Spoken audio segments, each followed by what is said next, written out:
Hi friends, எல்லோருக்கும் வணக்கம். எல்லோரும் எப்படி இருக்கீங்க? நல்லா இருக்கீங்களா? இன்றைக்கி அந்த கதையோட அடுத்த பகுதி தான் பார்க்க போகிறோம். அதுக்கு முன்னாடி நீங்கள் செய்ய வேண்டிய விஷயம் என்ன அப்படின்னு கேட்டிங்கன்னா, மறக்காமல் நம்ம இந்த சேனலை சப்ஸ்கிரைப் பண்ணிக்கோங்க. கீழே இருக்க பெல் பட்டனை கிளிக் பண்ணுங்கள். அப்போ தான் நான் போடுற வீடியோஸ் எல்லாமே உங்களுக்கு உடனுக்குடனே நோட்டிஃபிகேஷன்ஸ் வரும். ஸோ மறக்காமல் சேனலை சப்ஸ்கிரைப் பண்ணிவிட்டு வீடியோ பாருங்கள் ஃப்ரெண்ட்ஸ். வாங்க நம்ம கதைக்குள்ளே போகலாம்.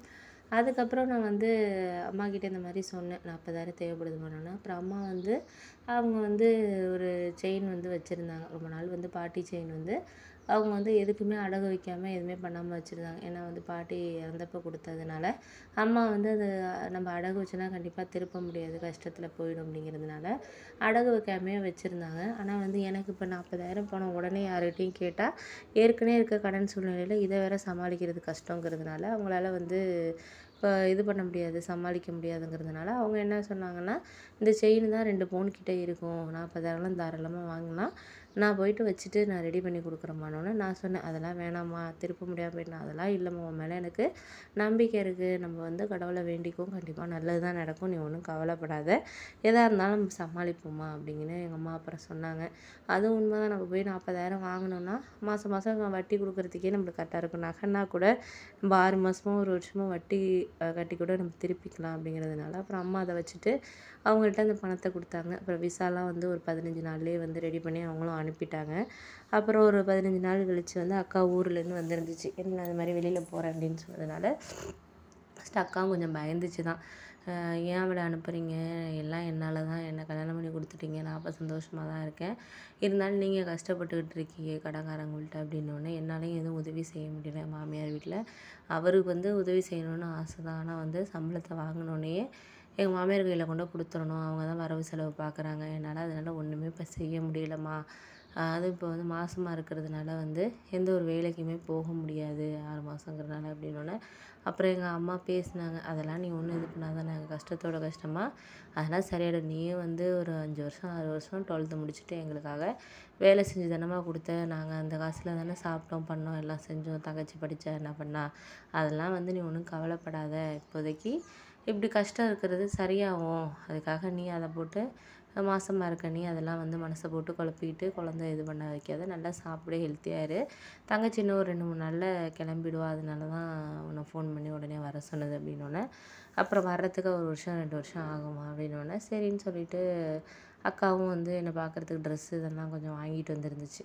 ஏன்னா வெளியூர் நாடு போகிறதுனால அங்கே சாப்பிட்றது பண்ணுறது என்ன தான் நம்ம அங்கே எல்லா பொருளும் கிடைச்சாலும் இங்கேருந்து நம்ம ஒரு சில பொருட்கள் வாங்கிட்டு போகிறப்போ அது ஒரு மனசு ஒருத்தர் நம்மளுக்கு பிடிச்சவங்க வாங்கிட்டு வரப்போ அது ஒரு வேறு மாதிரி தான் இருக்கும் ஃபீலு.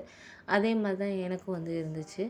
உடனே அதுக்கப்புறம் சரி ஓகே அப்படின்னு சொல்லிட்டு அக்கா எல்லாம் வாங்கிட்டு வந்து பார்த்துட்டு அப்புறம் மாமாவும் வந்திருந்தாங்க. அவங்க அக்காவை விட்டுட்டு நீ 2 நாள் தங்கச்சி போனதுக்கப்புறம் வா அப்படின்னு சொல்லிட்டு அவர் கிளம்பிட்டார் அன்றைக்கி நைட்டே. அதுக்கப்புறம் நானும் அக்கா எல்லோரும் வந்திருந்தாங்க. சரின்னு சொல்லிவிட்டு நான் அதுக்கப்புறம் என்ன முடிவெடுத்தேன்னா, என்னால் சரி ஓகே நம்ம அதுக்கப்புறம் அக்கா அங்கே இருந்துட்டாங்க. அதுக்கப்புறம் என்னை ஏர்போர்ட்டில் கொண்டு எல்லோரும் ஃப்ளைட்டை ஏற்றி விடுறதுக்காக வந்தாங்க. வந்ததுக்கப்புறம் என்னாச்சுன்னு பார்த்தீங்கன்னா, சில சமயங்களில் நம்ம என்ன தான் ஒரு சில விஷயங்கள் குடும்பத்தை விட்டு பிரிஞ்சு வெளியில் போய் வேலை பார்க்குறேன்னு மனசளவில் நம்ம சொன்னாலும், ஆனால் அந்த பிரியிற அந்த ஒரு நாளுங்கிறது நம்மளுக்கு ரொம்பவே மனசு ரொம்ப கவலையாக இருக்கும். அதுவும் நான்லாம் வெளியூர் கூட போய் படிக்கலை, உள்ளூர்லேயே படிச்சுட்டு அங்கேயே வேலை பார்த்துட்டு இருந்தேன்னா திடீர்னு இப்போ வெளிநாடு அந்த சூழ்நிலை எப்படி இருக்குங்கிற ஒரு பயம் இருந்துச்சு மனசுக்குள்ளே. இருந்தாலும் நம்ம அம்மா அப்பா கிட்ட ஏற்கனவே அவங்களே பயந்துகிட்டு இருக்காங்க, இன்னமும் நம்ம பயமாக இருக்குது அப்படின்னு சொல்லிட்டு நம்ம சொன்னோன்னா கண்டிப்பாக அது சரியான ஒரு இதில் இருக்காது.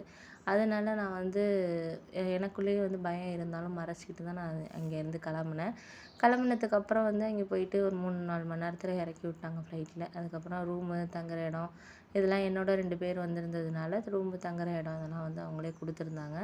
அதுக்கப்புறம் மறுநாள் அழைச்சிட்டு போயிட்டு தான் நாங்கள் ட்ரைனிங் கொடுப்போம் அப்படிங்கிறது மாதிரி தான் சொல்லியிருந்தாங்க.